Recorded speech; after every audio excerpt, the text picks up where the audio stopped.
Pahalgam terror attack के दौरान जहां लोग अपनी जान बचाने के लिए वहां से भाग रहे थे, वहीं कुछ लोग ऐसे भी थे जो अपनी जान की परवाह किए बिना दूसरों की जान बचाने में मसरूफ थे। ऐसी एक मिसाल है सईद नजाकत अली, और हमारे साथ मौजूद है नजाकत इस वक्त, जिन्होंने कहा जा रहा है कि लगभग 11-12 जो टूरिस्ट का ग्रुप था उनकी जानें बचाई बिना अपनी जान की परवाह किए। और हम इस वक्त इनके गांव में ही मौजूद है, हालबंद इसको कहते हैं, जो कि सालिया इलाके में आता है। नजाकत साहब, खैर मकदम है आपका, बताइए उस वक्त क्या हुआ था और किस तरह से आपने जो ये पूरा रेस्क्यू ऑपरेशन है वो चलाया। जी, मेरा नाम सईद नजाकत अली है। मैं हालवन गनेगुंड में रहता हूं और मतलब 21 तारीख को मैं पहलगाम पहुंचा था शाम को, और रात को हम होटल एक्सीलेंट में रुके थे। 22 तारीख को हम बाईसरन गए, जैसे मतलब हर रोज जाते थे टूरिस्ट को लेके, वैसे हम गए। बड़ा खुशी का मंजर था और टूरिस्ट लोग भी बहुत खुश थे। हम गए 12 बजे करीब, 12:30 बजे हम पहुंचे वहाँ गेट पे, और वहाँ पे हमने टिकट्स ली। हम अंदर गए, अंदर एक्टिविटीज हैं, जिप लाइन है, बाकी कुछ गेम्स हैं। हमारे जो गेस्ट थे वो खेल रहे थे, और मतलब कुछ हमारे साथ कुछ फोटोग्राफर्स थे, वो रील बना रहे थे। तो मुझे लगता है 1:30-2 बजे का समय था। पहले 1-2 फायर हुए। मुझे टूरिस्ट लोगों ने पूछा ये क्या हुआ नजाकत भाई। मैंने बोला शायद कुछ बच्चे पटाखे फोड़ रहे हैं या ऐसा कुछ नहीं, ये डाउट नहीं था कि फायरिंग हो रही है। उसके बाद क्या हुआ, जब वो फायरिंग ज्यादा बढ़ी तो सारे लोग मतलब वहां पे दहशत का मंजर हो गया, चीख पुकार मतलब वो ग्राउंड में हो गई। लगभग 1-2 हजार टूरिस्ट थे, सारे मतलब इधर उधर हो गए। फोटोग्राफर्स थे, घोड़े वाले थे, सब मतलब डर गए। तो मुझे भी यही लगा कि मेरे सामने भी मौत है, और मैंने उनकी बेटी को उठाया, जो मेरे दोस्त हैं उसके बेटे को उठाया, और मैं नीचे लेट गया जमीन पे। और मतलब जब वो फायरिंग बढ़ते बढ़ते आगे बढ़ी तो मैंने देखा कि कहीं से मैं इनको निकालूं, क्योंकि वो बहुत रो रहे थे, बहुत डरे हुए थे। तो मुझे बोल रहे थे वो कि नजाकत भाई आप हमारे बच्चों को बचाना। मैंने बोला बच्चों को नहीं, मैं आप सारे लोगों को बचाऊंगा, जो आप जितने भी हो। अगर मैं मतलब इस फायरिंग में शहीद भी हो गया, मारा भी गया, मुझे कोई टेंशन नहीं है, लेकिन आपको मैं बिल्कुल सेफली पहलगाम तक पहुंचाऊंगा।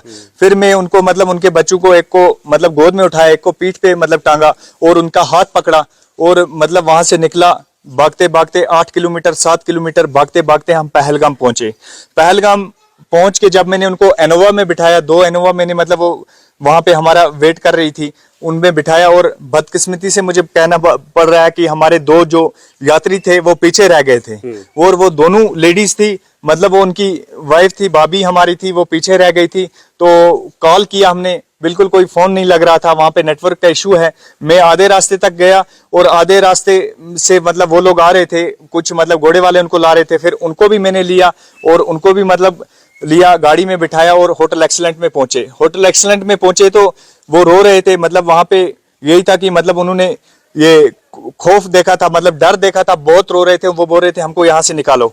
और फिर मैंने उनको गाड़ी में बिठाया, सामान उनका गाड़ी में बिठाया, और मतलब सामान रखा गाड़ी में, हम लेके निकल गए श्रीनगर। जब श्रीनगर हम पहुंचे रात के 10-11 बजे मुझे घर से कॉल आई कि ये मतलब जो हमारे कजन ब्रदर हैं आदिल हुसैन शाह, वो भी मतलब ये शहीद हो गए फायरिंग मतलब उसको भी गोली आ गई, वो भी मतलब इसी दौरान वो शहीद हो गए। तो आदिल आपके कजन हैं, तो जी। हम आपको बताना चाहेंगे कि जिस आदिल ने जो कश्मीर का हीरो है, उसने अपनी जान दे दी टूरिस्ट को बचाते बचाते, और मज़ाहमत भी की हमलावरों के साथ, वो इनके ममेरे भाई है, यानी कि कजन है। जी। तो फिर अगले दिन 3 बजे इन लोगों ने उसका जनाजा रखा था। घर वालों ने मुझे फोन किया कि आप जनाजा पढ़ने आओगे, क्योंकि मतलब ये बदकिस्मती से मुझे कहना पड़ रहा है कि लास्ट मंजर में उसका मैंने चेहरा भी नहीं देखा और जनाजा भी नहीं पड़ा। और मतलब मेरे मतलब सामने इंसानियत थी, क्योंकि मतलब अगर मैं गेस्टों को छोड़ के वहां से आ जाता तो वो लोग सोचते कि ये कश्मीरी लोग हमको यहाँ पे छोड़ के भाग गए वापस। मतलब आपने अपने जो कजन भाई है उसके जनाजे में भी शिरकत नहीं की? जी नहीं, तो वजह ये थी कि आप उन्हीं गेस्ट्स के साथ? बिल्कुल बिल्कुल, मैं उन्हीं के साथ था। और 24 तारीख के 9 बजे उनको मैंने बिल्कुल मतलब वहां पे एयरपोर्ट में छोड़ के, और फिर मैं वापस आया। तो बिल्कुल ये नज़ाकत के तासरात है, और जिस तरह से जो आई विटनेसेस है, जिन लोगों की इन्होंने जान बचाई, तो उन्होंने भी न्यूज़ 18 के साथ बात की। पहले आपको वो बात सुनाते हैं। मैं और मेरा परिवार और हमारे अन्य 4-3 मित्रों का परिवार 16 तारीख को छत्तीसगढ़ से जम्मू और कश्मीर के लिए यहाँ से निकले थे। 17 तारीख को शाम को जब हम जम्मू पहुँचे तो नजाकत भाई और वो जो गाड़ी लेके आए थे उसमें से हम 18 तारीख को श्रीनगर पहुंचे। श्रीनगर से हमारा टूर चालू हुआ। सोनमर्ग गुलमर्ग घूमते हुए हम 21 तारीख की शाम को पहलगाम पहुंचे और 22 तारीख को सुबह नाश्ता करने के बाद नजाकत भाई के साथ बैसरन वैली के लिए घोड़े की सवारी से रवाना हुए। हम ऊपर लगभग 12 से 1 के बीच पहुंच रहे थे और वहां पहुंच के हमने कॉफ़ी पी, मैगी खाई। वहां जो एक्टिविटीज़ थी उसमें हम खेलने लगे और हमारे बच्चे के साथ हम फोटो खिंचाने लगे। हमने सभी ने अपने अपने कैमरामैन करे हुए थे। उसके बाद अचानक कुछ पटाखों जैसी आवाज़ मुझे सुनाई दी और मैंने अपने कैमरामैन से पूछा भी क्या हो रहा है, तो उसने मुझे बताया कि बच्चे पटाखे फोड़ रहे होंगे। लेकिन जब मैं थोड़ी ही दूर खड़े आदमी को गिरता हुआ देखा, मेरी वाइफ मेरी बेटी को बचाने के लिए भागी, तो उसके बाद हमें एहसास हुआ कि वहाँ कुछ गड़बड़ हुआ है। जहाँ पर मेरी बेटी भागी थी वहाँ नजाकत भाई, लक्की भाई का परिवार ऑलरेडी मौजूद था। वहाँ मेरी वाइफ पहुंची और एक मिलिटेंट ने उन्हें लेटने के लिए कहा और वो वहाँ सभी लेट गए। जैसे कि मेरी वाइफ ने मुझे बताया कि नजाकत भाई ने मेरी बेटी को अपने उठा के से उन्हें कहा कि वो उनकी बेटी है और उसने उसे छोड़ दिया। और फिर मौका देखते हुए सभी को एक एक करके बाहर निकाला और मेरी वाइफ भी वहाँ से निकलने में सफल हुई। मैं नीचे सभी का इंतजार कर रहा था। पुलिस रूम में, कंट्रोल रूम में संपर्क किया। सेना और पुलिस को पहुंचते पहुंचते लगभग 1 घंटे लग गए थे। तब तक मैं बहुत परेशान था। मेरी वाइफ और सभी जितने साथी थे हम सब सुरक्षित अपने घर पहुंच गए हैं। मैं बहुत बहुत धन्यवाद करूंगा नजाकत भाई का। वहाँ ऐसा कोई माहौल वातावरण नहीं दिख रहा था। इस पल भर में ये वातावरण चेंज हो जाएगा। डर का, दहशत का माहौल है। नजाकत से साथ हम लोग की रील बनी रही थी कि अचानक से फायरिंग होती है तो मैं नजाकत से पूछता हूँ कि क्या हुआ। नजाकत बोलता भी है शायद कुछ बच्चे लोग टापा बच्चे लोग आगे दौड़ते रहे। हम लोग रील बनवाने के लिए रील वाला दौड़ता रहा। अचानक से फिर से फायरिंग हुआ। मुझे महसूस हुआ कि शायद ये अब फायरिंग हो रही है। फिर देखते ही देखते चीख पुकार सब चिल्ला, लोग भागने लगे। अफरा तफरी का माहौल हो गया। सब पेड़ के नीचे जो जहाँ था वहाँ लेटने लगा। सब ऐसे ही उस बीच में नजाकत, मैं और मेरी भाभी पूजा भाभी, मेरे 2 बच्चे, मेरे बच्चे और टीटू अरविंदर के बच्चे को लेके नजाकत पेड़ के नीचे लेट गया। घटना धीरे धीरे आगे बढ़ती रही, चलती रही, फायरिंग होती रही। हम लोग सिर्फ भगवान का नाम लेते रहे, लेटे थे। अचानक से नजाकत सब कुछ वही नजाकत बोला भैया चलो यहाँ से भागते हैं। हम लोग नजाकत के कहने पे आके वहाँ से बच्चे को लेके नजाकत के बोलने से भागे। नजाकत ने कैसे मुश्किलों से उस फायरिंग को पार किया। जंगलों लोग के बीच में मेरे बेटा को लेके कंधों में दौड़ता रहा नीचे पहलगांव पहुँचा। पहलगांव में जाके फिर उनको सेफ पॉइंट में पहुँचाया। सेफ पॉइंट में पहुँचाने के बाद फिर हमारे मिसेज हमारी भाभी को लेने पहुँचा।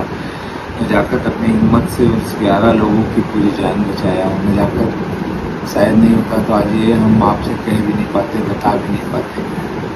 और उस अटैक को, उस दिन को भी हम कभी अपने दिमाग से हटा नहीं सकते। मगर हम ये भी नहीं हटा सकते कि नजाकत जैसे लोग भी हैं जो इस पल में मदद किए, जो हमारे लिए। और नजाकत के अलावा भी कई लोग हैं किसी अन्य लोगों को भी काफ़ी मदद की है। और ये चीज़ हम सबको कभी भूलनी नहीं चाहिए। मेरा बच्चा मुझसे कुछ दूर था और मेरी वाइफ भी मेरे से कुछ दूर थी। तो मैंने उन्हें आवाज़ दी। मुझे घोड़े वाले ने बताया कि यहाँ पर आतंकी हमला हो गया, आप लोग तुरंत भागिए, झुक जाइए, सो जाइए। और हमारा साथी नजाकत अली भी वहाँ पर था, जिसने बहुत ही सूझबूझ से हमारे दोस्तों के बच्चों को पकड़ा। हमें भी बहुत सारी ये चीज़ें करके बताया कि ऐसे आप भागिए, झुक के जाइए, दौड़िए, निकलिए। तो हम वहाँ पर लगी जालियों से नीचे से निकल पाए। और निकलने के बाद काफ़ी देर तक हमने गोलियों की आवाज़ वहाँ पर सुनते रहे। और जब हम नीचे आए तो हमारे दोस्त की वाइफ अरविंद अग्रवाल जी की, जो कि मिसिंग थी, हम 1-1.5 घंटे हॉस्पिटल में उनका वेट किए, क्योंकि जो भी लोग इंजर्ड थे या कोई ट्रेजिडी हुई थी उनको वहीं पे लाया जा रहा था। और हमारा दोस्त काफ़ी परेशान था, दुखी था, वो काफ़ी रो रहा था। और थोड़ी देर बाद उसका परिवार काफ़ी सकुशल तरीके से घोड़े की मदद से, लोगों की मदद से वहाँ पर पहुँचा।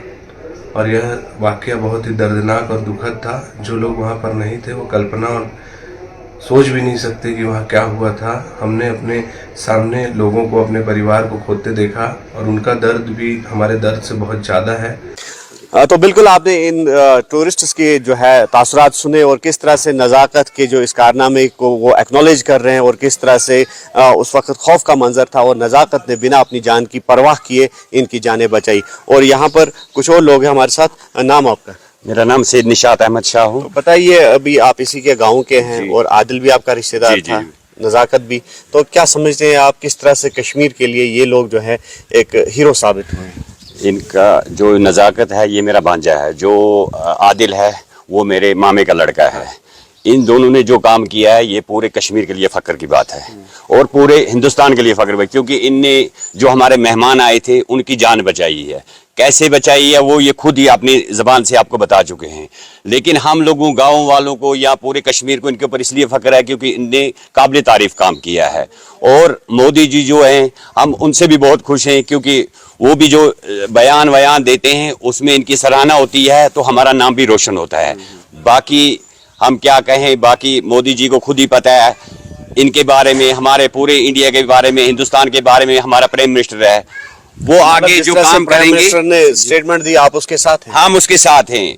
जो चीफ मिनिस्टर हमारा प्राइम मिनिस्टर है, जो उनने स्टेटमेंट, हम उनके साथ हैं और हमेशा उनके साथ रहेंगे। और इससे पहले भी थी, इसके बाद भी जो भी यहाँ टूरिस्ट आते हैं, हमारे मेहमान हैं, हम अपनी जान देके उनकी जान बचाने की हमेशा कोशिश करेंगे और हमेशा उनके साथ हैं। बाकी मेरी सरकार से क्या उम्मीद है? सरकार से ये उम्मीद है जैसे वो काम कर रही है सरकार, ऐसे आगे और भी काम करे, और ताकि कश्मीर का मुस्तकबिल, बच्चों का, हर किसी का अच्छा हो जाए। बस यही उम्मीद है हम नरेंद्र मोदी साहब से करते हैं। तो नज़ाकत भाई, ये बताइए कि आपके जैसे जिस तरह आदिल ने जान दी, और ऐसा बताया जा रहा है कि काफ़ी लोग थे जो उस वक्त टूरिस्ट की जान बचाने में मसरूफ थे। जी, जब वहाँ पे वो फायरिंग हुई, मतलब जो इंसानियत का सरोसर कत्ल हुआ है, इंसानियत का जनाजा उठाया है, मतलब वहाँ पे मतलब सारे लोग जितने हमारे फोटोग्राफर्स भाई थे, घोड़े वाले थे, सब लोग मतलब यही चाह रहे थे कि हमारे जो गेस्ट, जो हमारे से मेहमान आए हैं बाहर से, क्यों ना हमारी जानें चले जाएं, लेकिन वो सेफली पहलगाम तक पहुँचने चाहिए।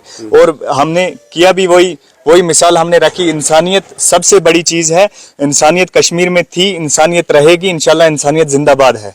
तो कितने दिनों से वो गेस्ट आपके साथ थे और किस तरह के, जिस तरह से आपने फोटोग्राफ्स भी हमें दिखाए, तो ऐसा लग रहा है काफी घुल मिल गए थे आपके साथ? जी, वो मतलब टूरिस्ट गाइड का आप काम? जी, मैं टूरिस्ट का गाइड का काम 2010 से कर रहा हूँ।